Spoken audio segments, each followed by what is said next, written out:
Hola familias, ¿qué tal? Hoy tenemos sesión de preguntas y respuestas, que hace mucho tiempo que no hacemos una de esta. Quiero agradecer a todos los que habéis mandado vuestras preguntas por Telegram y por YouTube, que son los sitios donde recopilo, por mail también. Instagram ya no, que era el sitio clásico de recopilar preguntas, pero ya no estamos ahí. Entonces, muchas gracias por las preguntas. Voy a intentar dar respuestas cortas porque hay muchas preguntas y quiero poder contestar a todo. Así que vamos allá.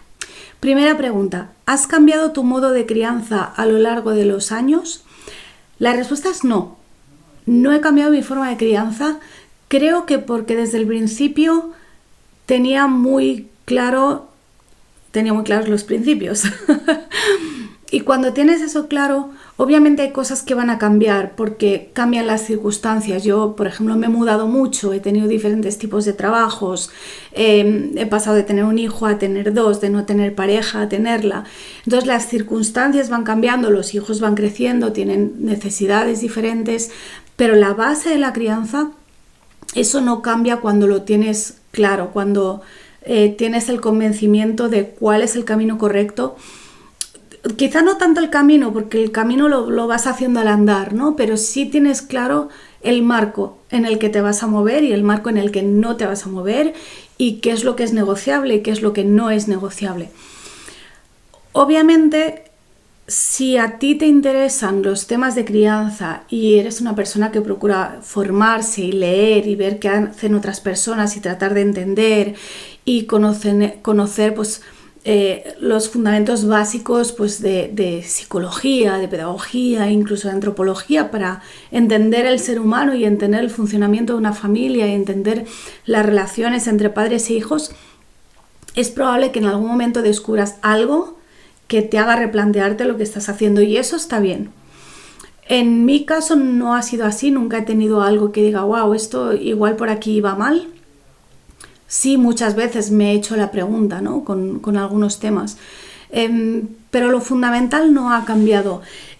No creo, quiero dejar claro, porque sé luego el tipo de comentarios que llegan, que si hubiera cambiado algo, no considero que una opción sea mejor que otra. Simplemente todos hacemos lo mejor que podemos con la información que tenemos y en nuestras circunstancias.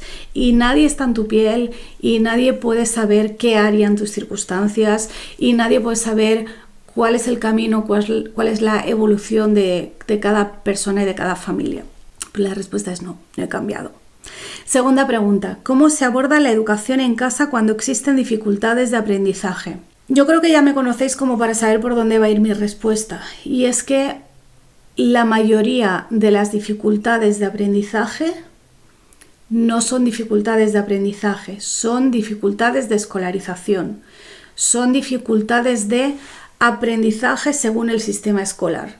Pero hay otras formas de aprender y hay muchas cosas que se pueden hacer. Hay niños que simplemente necesitan más tiempo o más movimiento, o repartir el trabajo a lo largo del día y no concentrado en unas horas, o trabajar muy a fondo una materia y no estar cambiando de materia constantemente. Yo, por ejemplo, recuerdo que cuando era pequeña, que a mí me gustaba mucho el colegio y se me daba bien y me gustaba estudiar y todo eso, pero lo que más me costaba era entrar en un tema y de repente, porque son las 10, deja la lengua que nos vamos a historia o nos vamos a mates.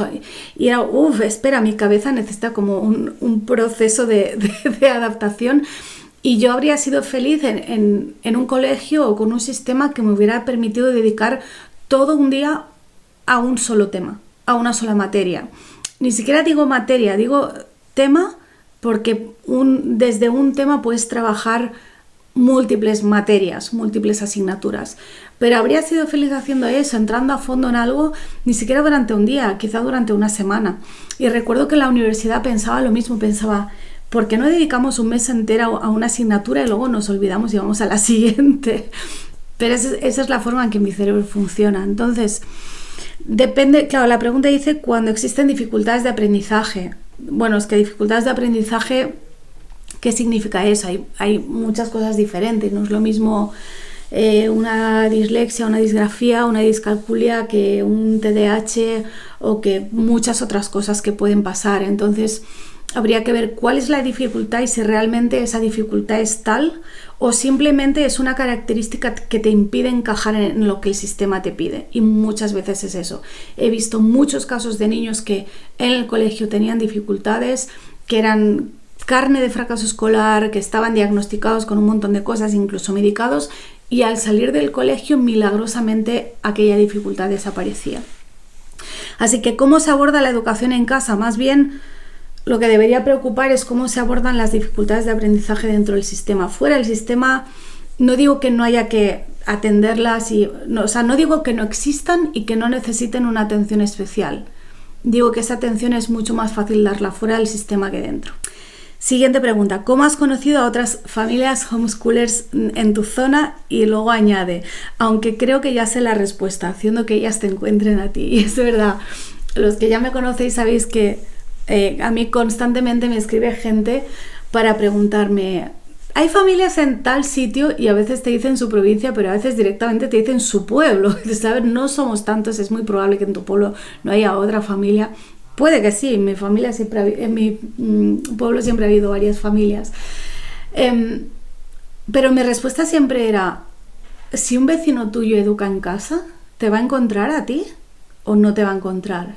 Porque claro, si tú estás escondido en tu casa, nadie sabe que haces educación en casa, no tienes presencia en redes, y presencia en redes no significa poner tu cara y tu nombre como hago yo, puedes tener un blog o una cuenta de Instagram anónimos, pero diciendo en qué zona estás, para que la gente te pueda localizar.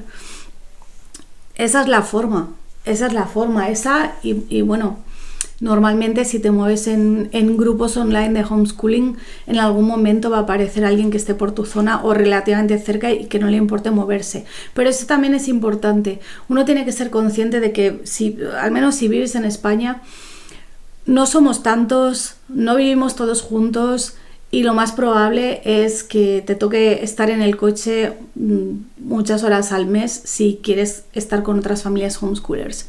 Y la segunda parte de mi respuesta a esta pregunta es, también se puede socializar con gente escolarizada. No pasa absolutamente nada. Es verdad que según donde vivas, la gente escolarizada está tan ocupada que no tienen tiempo libre, pero bueno, no hay que descartar esa opción.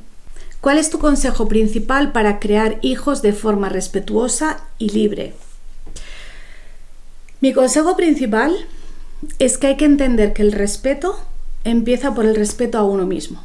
Veo muchas familias acogerse a esta idea de la crianza respetuosa y educan de tal manera que en el fondo ni están respetando a sus hijos porque no les están dando lo que esos hijos necesitan, ni están enseñando a sus hijos a respetarse a sí mismos, ni por supuesto a respetar a los demás, porque eso va en ambas direcciones. Entonces mi consejo principal es eso, entender bien el concepto de libertad y el concepto de respeto. Libertad no es que el niño haga todo el rato lo que quiera, y respeto no es que el niño haga todo el rato lo que quiera. Respeto no es que el niño mande sobre toda la familia. Porque al final tú eres el adulto, hay cosas que tu hijo no sabe, hay cosas que tu hijo no va a entender y que tú tienes que decidir por ellos. Eso es así, aunque suene muy feo en ciertos entornos decirlo. Entonces el consejo es eso, si quieres una crianza respetuosa y libre, lo primero que tienes que hacer es tener claro el concepto de respeto y el concepto de libertad. Eso es algo que creo que se ha retorcido mucho en el ambiente de la crianza respetuosa. Yo me pongo por delante con mi parte de culpabilidad por no haber sabido transmitir bien ese mensaje. Pasa lo mismo con el unschooling, que se malinterpreta y a veces pienso, bueno, obviamente la interpretación de cada uno es la interpretación de cada uno, pero también qué parte de responsabilidad tengo yo, que he sido cara visible, que he escrito sobre el tema, que he hecho documentales, entrevistas, vídeos, de todo, tratando de explicarlo. ¿Qué habremos hecho mal los que estamos de este lado para que del otro lado se haya entendido a veces tan mal? Siguiente pregunta es, ¿cómo lidias con el estrés y la sobrecarga emocional que a veces vienen con la crianza y la educación en casa? Yo no he sufrido mucho de esto, gracias a Dios, de estrés y sobrecarga emocional. creo que una de las claves para nuestra familia, y puede que para otras familias la clave sea justamente la contraria, que sería compartimentar todo. La clave para mí ha sido al contrario, ha sido aglutinarlo todo. De hecho, contaba el otro día que estuvimos en un retiro para matrimonios y teníamos que hacer una actividad que consistía en reordenar nuestras prioridades en la vida, y para eso primero tenías que poner cuántas horas le dedicabas a cada uno de los ámbitos que ellos te decían. Y claro, a mí no me cuadra, yo no podía contestar, no pude hacer ese ejercicio porque tenía que decir, pues, cuántas horas dedicas a la casa, a los hijos, al trabajo, a salud y deporte, a la pareja. No me acuerdo, había unas cuantas categorías. Y yo dije, a ver, es que cuando yo limpio mi casa, estoy dedicando a la casa, pero también lo hago con mi hijo porque mi hijo no va al cole, entonces eso es parte de su educación, lo hacemos juntos, pero también a lo mejor lo estoy grabando para hacer un vídeo o estoy tomando notas para luego hacer un post, y entonces eso es trabajo. ¿Cómo separo eso? Es igual que cuando me preguntan ¿cuántas horas le dedicas a la educación de tus hijos? Es que solo tengo dos respuestas. O te digo 0 porque no hacemos educación como se hace en el cole, o te digo 24 porque todo es educativo y todo el tiempo los estamos educando. Y esta ha sido un poco la clave, ¿no? El no separar, el que sí, obviamente hay momentos, pues yo ahora estoy grabando este vídeo para mis trabajos, no estoy con mis hijos y no estoy haciendo otras cosas y hay separación. Pero muchas cosas están totalmente integradas. El hecho de que mi negocio gire en torno a mi vida privada, el hecho de que en mi vida privada mis hijos pasen tanto tiempo conmigo porque no van al colegio, hace que se diluya esa separación. Entonces el tema de la sobrecarga emocional es un poco como un baile y tienes que ir viendo cuándo tienes que apartarte, cuándo tienes que acercarte, cuándo tienes que dar la vuelta. Y yo a veces lo hago, pues me voy a meter en la habitación y que nadie llame porque necesito un rato de descompresión mental, o me voy a dar un paseo o lo que sea, ¿no? Porque necesito esos momentos para mí. Pero la clave también es no llegar a ese extremo, porque hasta que llegas al punto de sobrecarga te has ido cargando progresivamente, tienes que darte cuenta de eso y no puedes ignorar las señales porque las señales las tienes ahí. Otra pregunta, ¿qué recomendaciones tienes para involucrar a los niños en las tareas del hogar de manera respetuosa y efectiva? Es un poco lo que decía en la pregunta anterior, es el hecho de que simplemente la casa no es mi responsabilidad, es de todos porque todos vivimos aquí. Obviamente no lo es a partes iguales porque no tenemos ni la misma edad, ni las mismas capacidades, ni la misma carga de responsabilidad, pero sí siempre hemos visto la casa la familia como un equipo, y la casa es nuestro centro de operaciones y es donde pasamos más tiempo porque trabajamos en casa, educamos en casa. Entiendo que debe ser diferente, no sé si la persona que ha hecho esta pregunta educa en casa o no, o trabaja fuera de casa o no. Entiendo que debe ser diferente cuando te levantas por la mañana, muchas veces con prisas, muchas veces con discusiones, y los padres se van al trabajo, los niños se van al cole, y cuando vuelven es por la tarde, están todos cansados, cada uno viene con sus historias y encima te tienes que poner a discutir porque no has hecho la comida o no has puesto la mesa o no hiciste la cama. Entiendo que es diferente. Entonces yo hablo desde nuestra situación, nuestra circunstancia es que todos estamos mucho tiempo en casa y nuestra casa se usa, es una casa vivida, es una casa en la que se juega, se trabaja, se come, se socializa. No es una casa en la que prácticamente solo venimos a dormir.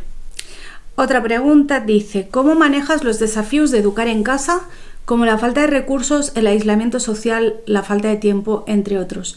Es que yo pienso que esos no son los desafíos de educar en casa, ni mucho menos. Falta de recursos no tenemos, o sea, a ver, tenemos internet, tenemos bibliotecas, tenemos centros sociales, museos, muchos sitios que visitar, gente que conocer. La falta de recursos en este siglo nadie la puede alegar como una dificultad, o tendrías que replantearte a qué te refieres con recursos. El aislamiento social tampoco es un desafío.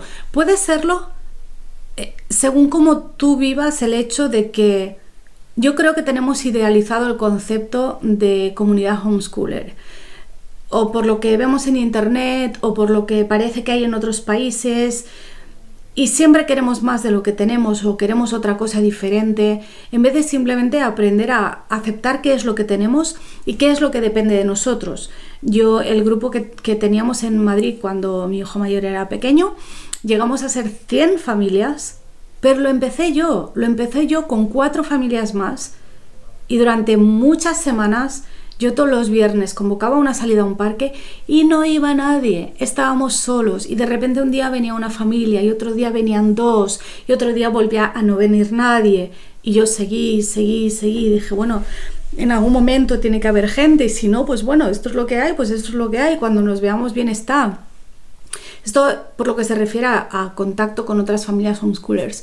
Si por aislamiento social te refieres a que el resto de la gente no te entiende y todo eso, es algo que a mí nunca me ha preocupado. Mi familia me entiende y me apoya, mi familia más cercana, la familia ya extensa, tíos y primos, sé que hay gente que no lo entiende, que no le parece bien, pero siempre ha estado el respeto por encima de todo, porque mis hijos son míos y no suyos, y la responsabilidad de las decisiones son mías y no suyas. Y el resto de la gente, sinceramente, es que ellos no están educando a mis hijos, ellos no se van a responsabilizar por lo que les pase a mis hijos, entonces, ¿por qué me tendría que importar que les guste o no les guste lo que hacemos? Lo que yo me he encontrado es que a la gente o le caes bien o no le caes bien, o congenias o no congenias por carácter, por afinidades, pero no por el hecho de que eduques en casa. Creo que a veces le damos más peso del que tiene al hecho de la escolarización o no escolarización. Siguiente pregunta. ¿Cuáles son tus libros y recursos favoritos para usar en el hogar y por qué? Mis libros y recursos favoritos para usar en el hogar son los que os gusten a ti y a tus hijos. Y ya está. Sinceramente. A nosotros nos gusta mucho la lectura en voz alta. Leemos muchos clásicos juveniles. Creo que es lo mejor que se puede leer. Pero eso no significa que sea lo mejor para todo el mundo y que todo el mundo debería copiar lo que hacemos. Nos gustan mucho los juegos de mesa, aunque los usamos un poco por épocas. Hay épocas que ni los tocamos y épocas que estamos todo el día jugando. Lo que no nos gusta tanto son los recursos más escolares, aunque también usamos algunos. Y bueno, ya sabéis que uno de mis recursos favoritos es Internet. Aquí todos tenemos iPad y tenemos móvil y tenemos ordenador. Y creo que eso te abre unas puertas interesantísimas que hay que aprovechar. Siguiente pregunta. ¿Cómo involucras a los niños en su propio proceso de aprendizaje y cómo los motivas a aprender? No los motivo. Me doy cuenta de que estoy reformulando todas las preguntas. Así que a lo mejor no contesto seguro que no contesto lo que esperabais, pero contesto lo que de verdad pienso y cómo lo vivo. ¿Cómo involucro a los niños en su propio proceso de aprendizaje? La respuesta realmente es: no separamos el aprendizaje del resto de la vida, que es como la definición del unschooling. No separamos el aprendizaje del resto de la vida. No vemos el aprendizaje como se ve desde la escuela. Por eso hemos trabajado tanto la desescolarización durante tantos años. Entonces, el proceso de aprendizaje no es algo separado de cualquier otra actividad que hagas en tu día a día, de cómo te relacionas con la familia y con los demás, de cómo estás en casa, cómo colaboras en la casa, cómo desarrollas tus capacidades mentales, físicas, emocionales, porque eso es la educación, es el desarrollo de las habilidades y las capacidades del ser humano. Entonces eso se da todo el tiempo. Es imposible. Con este concepto de aprendizaje es imposible que un niño no esté involucrado en su propio proceso de aprendizaje, porque vive, aprende. Ya está, es que no hay más. Entonces, si se hace la pregunta desde una perspectiva escolar, la respuesta siempre va a chocar, siempre va a parecer que no estoy respondiendo a lo que se me pregunta. ¿Cómo manejas el tema de los amigos y la socialización en la educación en casa? Tenía que salir el tema, aunque ya he hablado un poco de esto en una pregunta anterior y también en muchos otros vídeos y en muchos otros sitios. Realmente no hay mucho más que añadir, se socializa en función del carácter y de los intereses y de cómo congenias con otras personas, pero no en función de si educas en casa o no educas en casa. Yo de verdad pienso que lo que se da en el colegio no es socialización. Estar con 25 niños de tu misma edad, con los que además no puedes hablar más que la media hora del recreo, eso para mí no es socialización. Eso para mí es un entorno artificial que más que ayudar perjudica las habilidades sociales. Es para desarrollarlo el tema, pero de verdad me aburre mucho. ¿Cuál es tu opinión sobre la educación tradicional y la educación en casa? Tengo un vídeo sobre esto porque llegó un momento en que me parecía que había como dos bandos enfrentados y que la gente enseguida te colocaba una etiqueta, ¿no? Te ponían en una cajita y si educas en casa es que tú eres pro educación alternativa y pro ciertas muchas cosas y contra educación tradicional y contra muchas cosas. Y yo en realidad solo soy pro libertad y pro vive y deja vivir y pienso que hay niños que pueden estar muy bien en casa y hay niños que pueden estar muy bien en un tipo de colegio o en otro tipo de colegio, que hay mucho que criticar al sistema, por supuesto, pero que también hay niños. Yo fui una niña que florecía en el sistema escolar. Yo sí disfrutaba mucho el verano, pero deseaba que llegara septiembre y me llegaban los libros nuevos y no quería usar el libro durante todo el curso, lo quería hacer en 3 días y me gustaba que me pusieran deberes y me gustaba hacer exámenes y tenía buenos resultados, y entiendo que eso para mucha gente no fue así su experiencia, y entiendo también que el sistema ha cambiado mucho y sobre todo que yo estudié en un colegio que era muy especial y lo he visto después con el tiempo. Para mí eso era lo normal, yo no conocía otro tipo de colegio y ahora sé que no era lo normal y que lo normal sigue sin ser eso. Pero vengo a decir que educación, como lo dice aquí, educación tradicional y educación en casa. Es que la educación en casa también puede ser muy tradicional. Es educación en casa o en colegio. Dentro de casa y dentro del colegio hay 1.000.000 de pedagogías y de metodologías y de enfoques que darle, y todos pueden ser muy tradicionales o muy modernos o muy libres o muy poco libres. Voy a dejar enlazado por aquí el vídeo que hice hablando un poco sobre este tema. ¿Cómo decides qué temas enseñar a tus hijos y cómo los evalúas para asegurarte de que están aprendiendo adecuadamente? No lo hago. No se puede hablar de la educación en casa con los mismos parámetros con los que se habla de la educación en la escuela. No tiene absolutamente nada que ver. Sí, hay gente que educa en casa y copia en lo que se puede el sistema escolar, pero no es lo habitual y no es lo que creo que debería ser, y desde luego no es como es en mi casa. Entonces, ¿qué temas enseñar? Es que yo no enseño temas. Para mí lo único que es innegociable es que hay que aprender a leer y a escribir correctamente, porque eso te ayuda a aprender a pensar y a expresarte correctamente, y especialmente saber leer te abre las puertas a todo tipo de conocimiento y a que hagas lo que quieras. Entonces, para mí eso es lo fundamental, y lo fundamental es que mis hijos se conozcan a sí mismos, que sepan cuáles son sus habilidades, cuál es el potencial que tienen, que sepan cómo encarar el aprendizaje de alguna cosa nueva, sea intelectual o sea manual o sea del tipo que sea, que sepan que pueden probar las cosas y pueden dejarlo y retomarlo cuando quieran,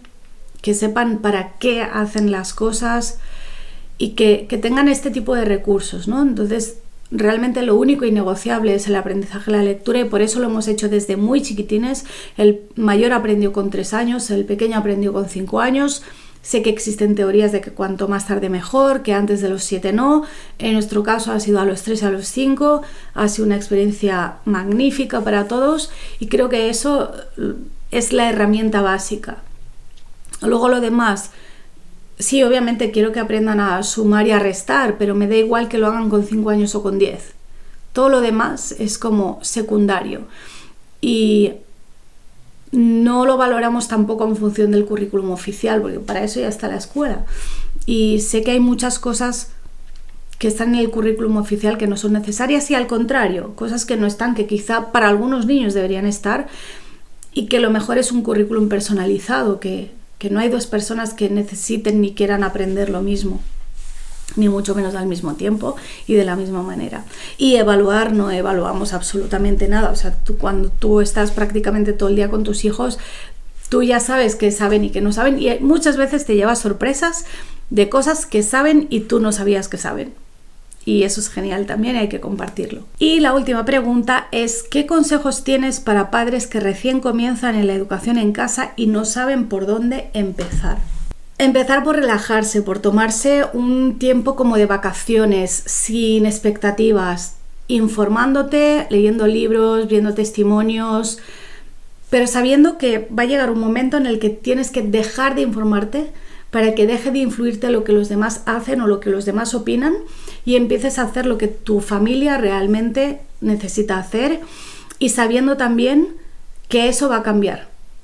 Yo llevo educando en casa no sé cuántos años, 15, y no lo hemos hecho igual todo el tiempo, porque las circunstancias cambian, porque tú también te vas desescolarizando por dentro y vas cambiando la perspectiva que tienes sobre ciertas cosas, como todas estas preguntas que hemos contestado aquí, como el de cómo decides qué temas enseñar, cómo evalúas, o la socialización. A lo mejor el primer año sí que me preocupaba eso, pero pronto dejó de importarme, y eso hace que cambies el enfoque que tienes sobre la educación y sobre cómo te relacionas también con el resto de la gente.